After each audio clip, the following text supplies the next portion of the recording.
I created HLJ Growth, where I, for the past 9 years, have been practicing commercial insurance. Yes! I really actually started falling in love with dealing with business owners and entrepreneurs because of the imagination, the creativity, the ingenuity that they have. So I was like, awesome. So then I discovered along the way that there were major things that would happen in an individual's life, especially my business owners, where they were planning for them. So then all of a sudden I would get a call saying, hey, I know I have $1 million company, but I can't pay my $150 insurance bill this month. What the French toast? What are you talking about? Have we heard of a budget? Yeah, but I wasn't planning on this. Awesome. So that's when I actually, not only did I start a networking organization that actually funded money to nonprofits for females, sorry guys, it's called Bold Women's Network, but I also decided that I would find out what solutions that I could give these business owners. And lucky enough, when I moved here to Phoenix, I had my good friend Ed hunt me down and say, hey, you know that solution you've been looking for? I think I found one. And so I partnered with Ed. So I'm Ed McIntyre. I spent 6 years in the Navy and then went into financial services in the corporate world and quickly realized I hated bosses. So back in 1995, I decided to go out and become an entrepreneur. And I built many businesses. I've opened and started 18 companies. By 2007, I had 12 companies going at the same time with 276 employees. And my Cadillac company was Futon and Mattress World, furniture store.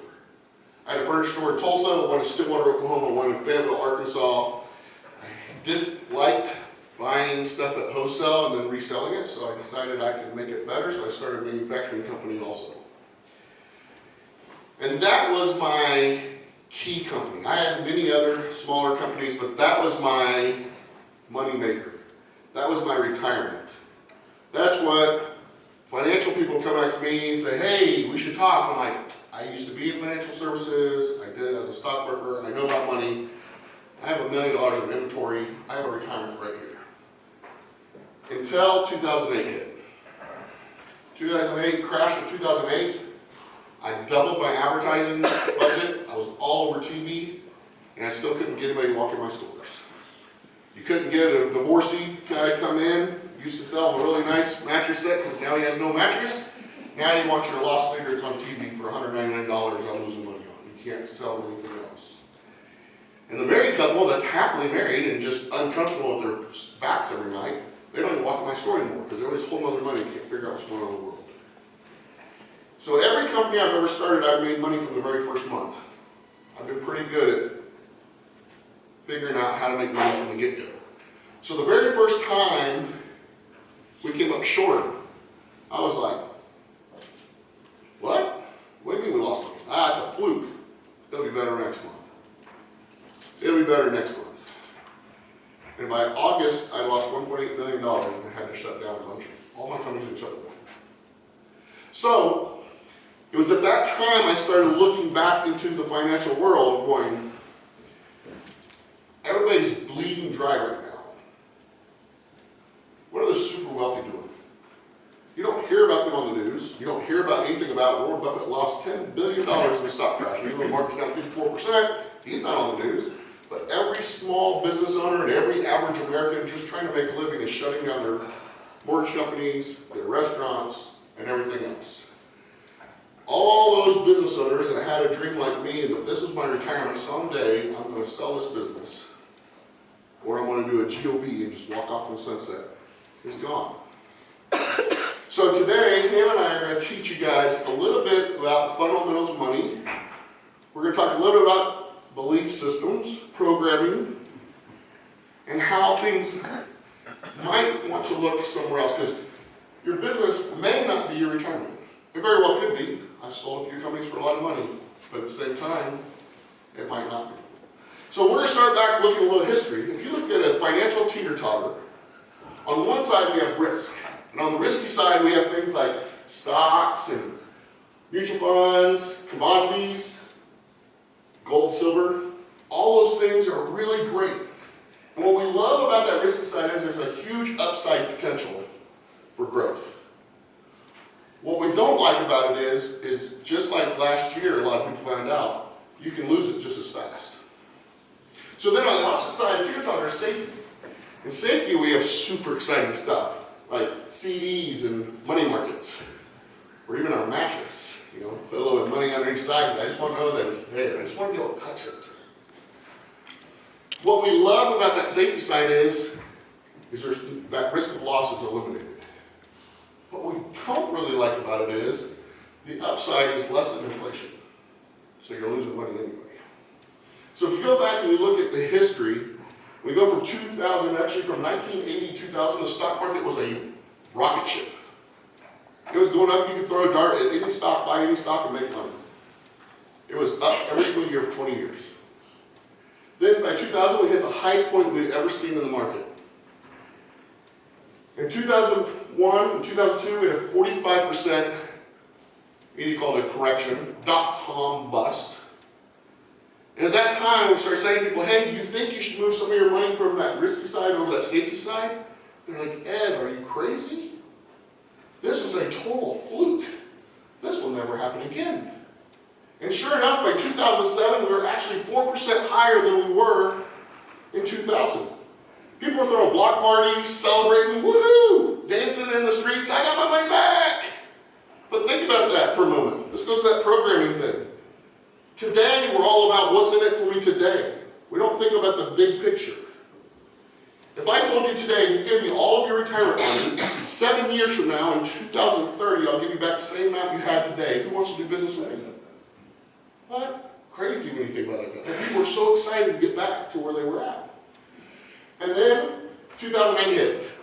2008, we've talked about it many times this week, changed the outlook of America. How banking's done, how finances are done, how business is done. 54% crash in the market. And people start saying, instead of saying never, people start saying, when is this going to happen again? And 71% of Americans move their money from risk to safety, and they've been living at less than 1% interest rate for the last 13 or 14 years. 30 trillion with a T, $30 trillion is sitting in accounts making less than 1% right now. Because Americans are more concerned with the return of their money than the return on their money. Well, since then, we went back to the highest we'd ever seen in 2021, and then the 2022, we went down 24.8% on average. So I ask people, if you had a magic wand, and you could wave that magic wand around and create any retirement you want, I ask, every time I sit down with a client, I ask them to do this. What would your ideal retirement look like? Totally forget about what reality is. Make it up from scratch. Put on your thinking cap, and what do you really want your retirement to look like? They're like, well, Ed, if it's total magic, I want to be right here in the middle. Because when the market goes up, I want to go up and I want that upside growth. But if the market goes down, I just want to sit back and relax, and I don't want to lose a penny. Then they giggle and they say, but I know I have to give you my risk tolerance, how much I'm willing to lose. I'm like, actually, no, you don't. That's called an index account. They've been around since 1996. And that's exactly how it works.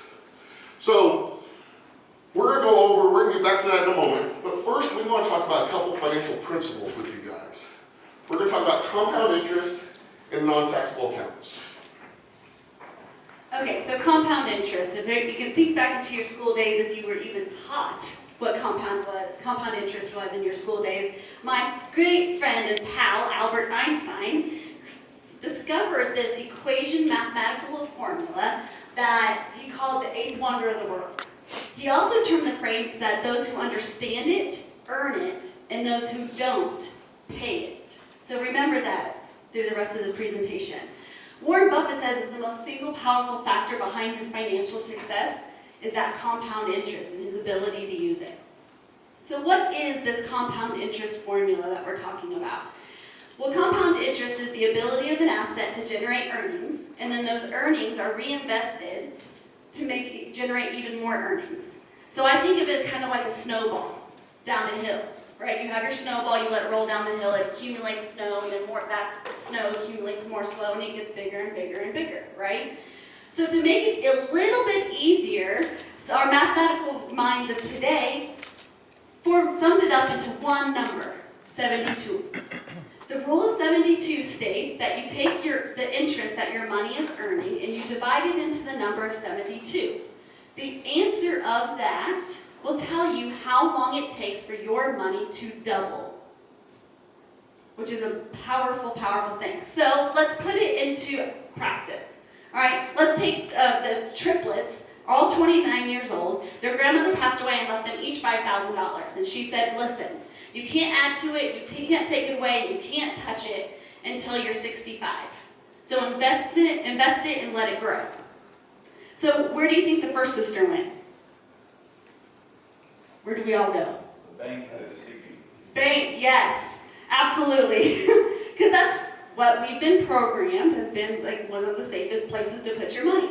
So she got 4% interest on her money. You can't do that in today's world. But she got a really good banker and found 4% interest. So let's practice. 72 divided by 4 equals? 18. Perfect. So every single 18 years, that $5,000 is going to double. So 18 years later, at 47, it doubles to 10,000. And then again, at 65, doubles to 20,000. Awesome. She quadrupled her money. Not much to live off of, but she quadrupled it. Not bad. Who has siblings? I've got 3. Rivalry is real, is it not? So I don't know about you, but my siblings are always like, well, I'm going to do better. I'm going to one-up you. Right? So the second sister found an account at 8%. Probably went to one of our workshops or came to talk to us. And this is where I get a lot of pushback. They're like, Hannah, there's no account that you can put your money in and get 8% return. There actually is. You just got to know where to look. So 8%, 8 goes into 72 how many times? 9. Awesome. So every 9 years, her money doubles. So at 38, doubles to 10,000, 47 to 20,000. She already beat her first sister, and she still gets to double 2 more times. 56 doubles to 40,000, and then again at 65, 80,000. Look at the huge difference at the end, 20,000 to 80,000. And what did we do with the interest rate? We didn't go from 4% to 60% or 32% or 80%. We just went from 4 to 8. Sister number 3, though, right? You know she's going to do way better than that. She found 12%. 72 divided by 12 equals? You guys didn't know you were going to do math tonight, huh? It equals 6. So every 6 years, her money got to double. So at 53, she matched her second sister and still got to double 2 more times to equal $320,000. Now look at that. 20,000, 80,000, 320,000, all by changing and making sure that that interest rate was as high as possible, right? So what if I could guarantee you in black and white a 18% interest rate? Who would have a couple $100 to give me, right? Because 72 divided by 18 equals 4, right? Well, if you're a girl, it's in your purse. If you're a guy, it's in your wallet. You've already signed one of those contracts. What is it? Credit cards. And this is where we have to continue to remember that if we have all of our money being invested in those 1 to 2% interest rates, losing money because of inflation, but yet we're using credit cards and at 18%, our financial world is never going to align. So we have to be fantastic money managers and realize where we're spending and where our money is and where it's growing. So if I were to take that $5,000 times 18% interest till 65, that's $2.5 million. That's a nice chunk of change, right? And that's what the credit card companies have figured out, is that if I sign up for 18% and they usually miss a payment, right? If you miss a payment, they increase it to more, right? Because they figured out the rule of 72 and how to use it against you. Because remember what Al said, those who understand it earn it, those who don't pay it. So I don't know about you, there's probably no IRS agents here, correct? Hopefully not. But the way that we've been conditioned to grow our retirement, what happens after your retirement has built up and you're ready to access it? What do you pay? Taxes. So the rest let's talk about taxes and how it impacts a retirement. The impact of taxes. So let's just say, if I had you give me $1, and I told you I would double that dollar every year for 20 years. Now obviously I can't give 100% return on your money, or else you might have a little bit more than $1 for it. But you give me $1, it becomes $2, becomes $4, becomes $8, becomes $16. At the end of 20 years, that is actually $1,048,000. Pretty awesome. But now, let's say I made that same offer to somebody else, and they didn't remember about growing your money tax deferred. So they grew their money in a regular taxable account. Savings account, mutual funds, CDs, I don't know, just a regular savings account like we all do. And so that person, I give him the same offer, but he's in a 28% tax bracket, average middle American. So I make him the same offer, and he makes that dollar go to $2, and Uncle Sam says, hey, that's $1 gain.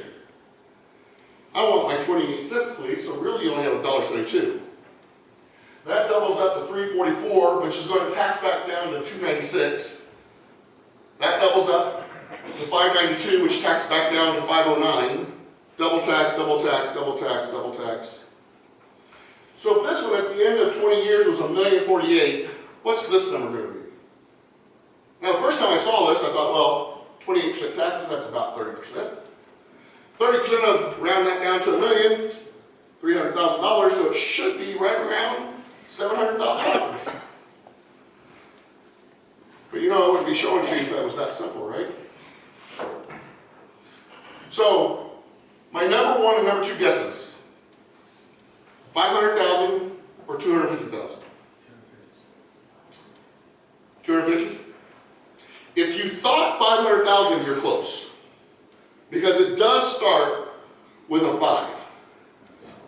51,353. That's $1 million difference in your retirement by growing your money taxable instead of tax deferred. So take from a company that's been around for 40 years, grow as much money tax deferred as possible. Now, I always get this question. Now, wait a minute, Ed. If we're going to tax deferred, are you talking about like an IRA or 401k? Well, that's two ways. There's actually more ways than that, but that is two ways to do it.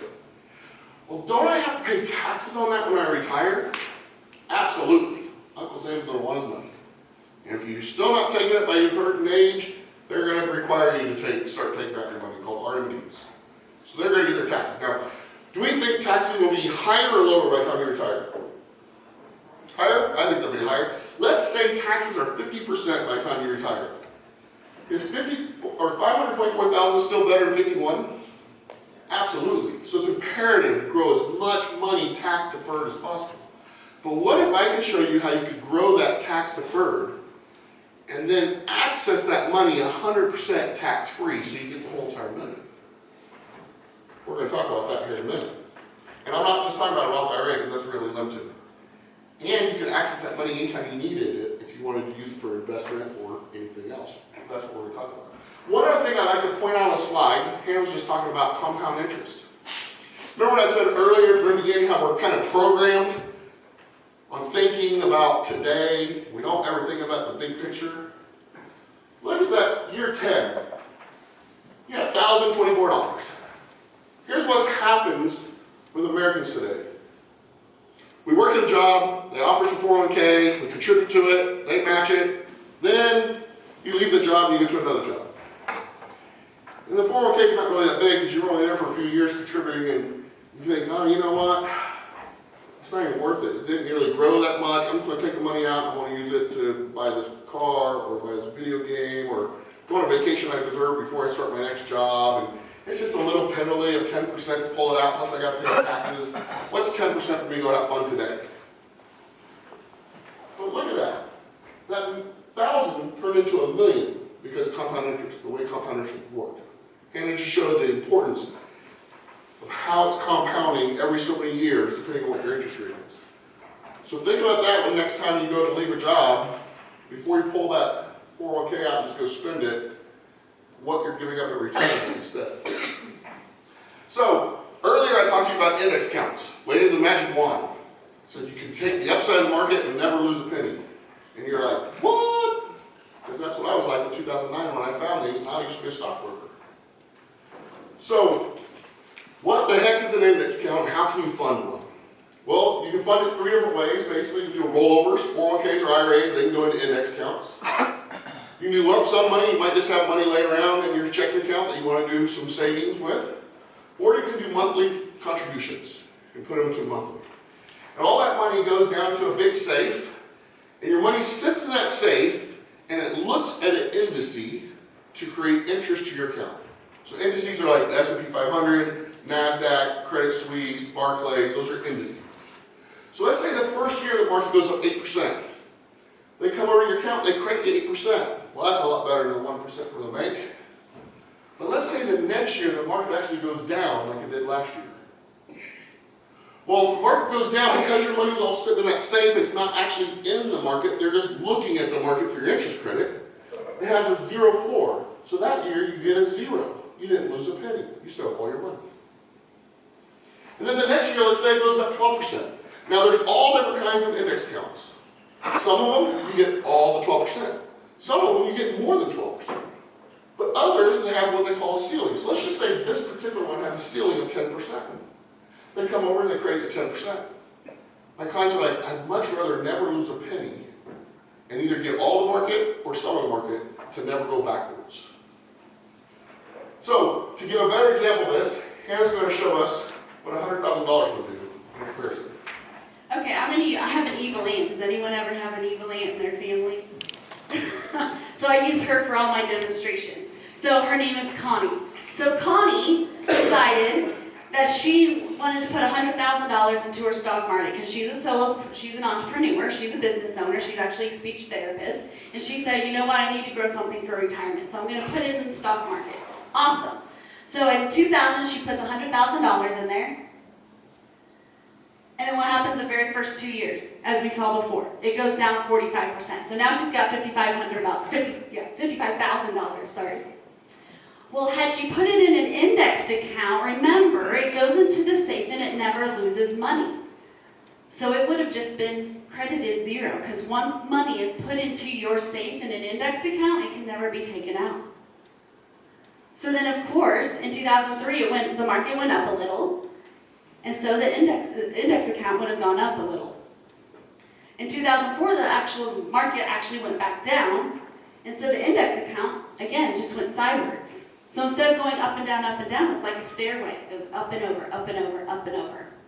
So this is where I want to point here, is that in 2000, in an index account, she would have still had the same amount of money that she put into it, and her first gain was actually 2003. And index accounts look at 1-year periods of time to credit your account. So when the market went up in 2000, from 2002 to 2003, is that a gain? No. It did go up, but we're still not back to where we started. So we're still trying to make up for losses, so it's not a gain.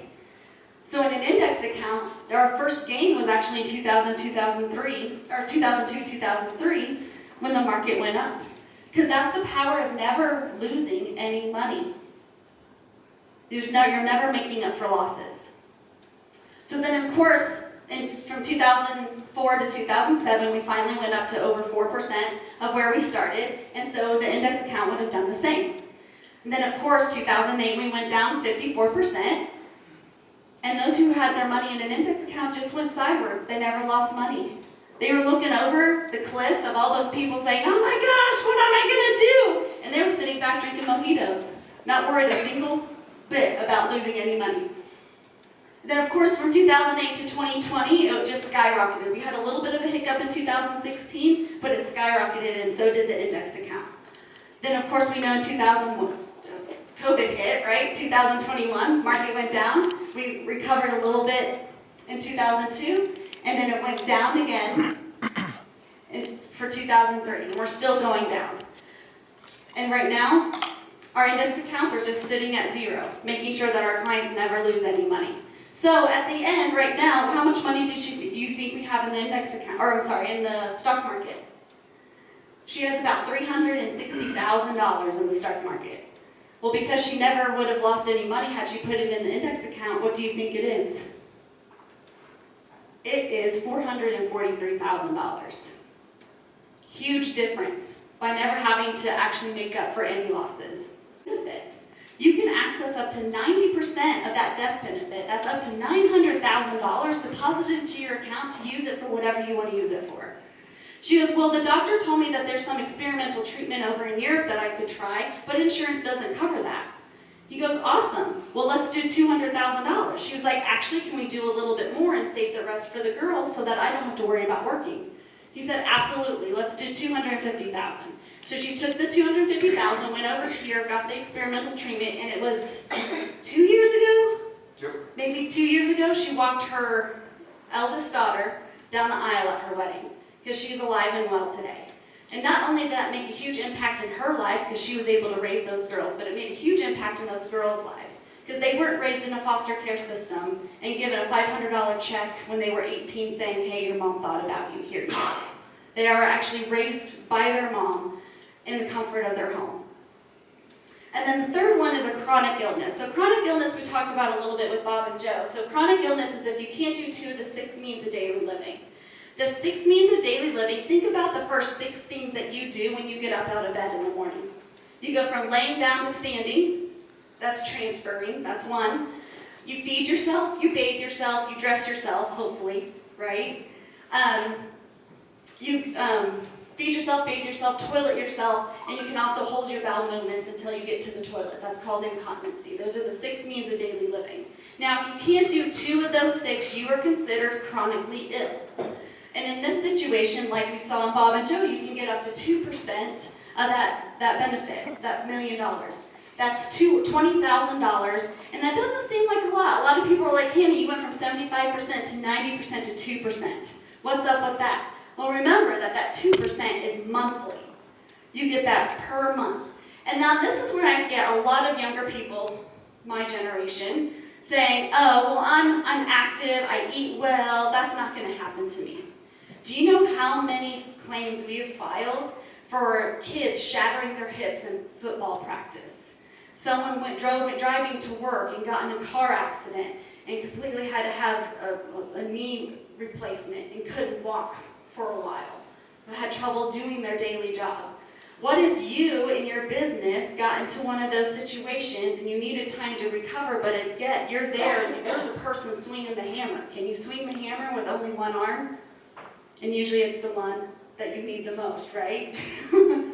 So you can get that coverage for you to pay for your care, to use that money to hire someone to keep your business going if you need it. And this is where I get to be Oprah, because remember, it's all tax-free. Your chronic illness rider is still tax-free, your terminal illness is tax-free, your critical illness is tax-free, and if you don't use any of those at all, and you die peacefully in your bed, all that $1 million goes to your beneficiaries, tax-free. So you never have to worry about tax implications later on in life or when you need them the most. So, we deal with everybody, but we love dealing with business owners, entrepreneurs, creating personal pension plans, tax-free retirements, so that when you do grow, and you grow your business, if you have the opportunity to sell that business, because Eric showed you how to do it right, and you get millions upon millions of dollars, we can show you how to never lose any of that money, guaranteed. But what if you don't get to the point of being able to sell your business because something else happens, like in 2008, and nobody's coming in the doors and you run through all your inventory? If I would have known about tax-free index accounts way back when, I'd be 10 times better shape than I am today. Because I put a lot of money every month into a tax-free index account. People, the first question they usually ask me after Bob and Joe was, well, that's awesome, how much is it? Here's my answer. I don't know. It's not my retirement. It's yours. The worst thing you do when you start talking about savings for retirement and all that stuff is just like the BHEAD goals of getting so excited that you go over budget. and you kill your own business and your family trying to make up for lost time. Trust compound interest. Figure out what's right for you and your family, what your budget is, and then talk to somebody about it. Any questions? Outstanding. I love it. Because I didn't really have any more answers. I already told you everything I know.